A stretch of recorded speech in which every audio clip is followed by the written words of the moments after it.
ধর্মের অবয়বে বঙ্গবন্ধুকে, শেখ মুজিবকে একটা নবী হিসেবে উপস্থাপন করার চেষ্টা করা হয়েছিল, যে সবসময় থাকবে আনচ্যালেঞ্জ, তাকে কখনোই কোনোভাবে চ্যালেঞ্জ জানানো যাবে না, আওয়ামী লীগকে কখনোই চ্যালেঞ্জ জানানো যাবে না।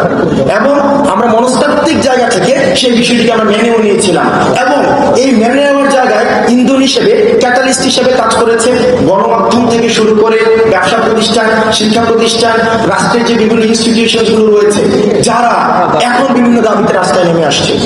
আওয়ামী লীগ কিন্তু একটা কোনো রাজনীতি না, আওয়ামী লীগ ছিল একটা ধর্ম।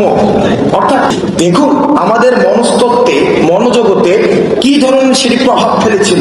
এই যে বিরাজনীতিকরণের যে প্রক্রিয়াটি ছিল, আমরা গণমাধ্যম থেকে শুরু করে রাষ্ট্রের সকল প্রতিষ্ঠান এই বিষয়টিকে তারা মেনে নিয়েছিল। অর্থাৎ আওয়ামী রাজনীতির বাইরে, আওয়ামী ধর্মের বাইরে আওয়ামী লীগ ছিল একটা ধর্ম, এবং আমরা মনস্তাত্ত্বিক জায়গা থেকে সেই বিষয়টিকে আমরা মেনেও নিয়েছিলাম, এবং এই মেনে নেওয়ার জায়গায় ইন্ধন হিসেবে, ক্যাটালিস্ট হিসেবে কাজ করেছে গণমাধ্যম থেকে শুরু করে ব্যবসা প্রতিষ্ঠান, শিক্ষা প্রতিষ্ঠান, রাষ্ট্রের যে বিভিন্ন ইনস্টিটিউশন গুলো রয়েছে, যারা এখন বিভিন্ন দাবিতে রাস্তায় নেমে আসছে।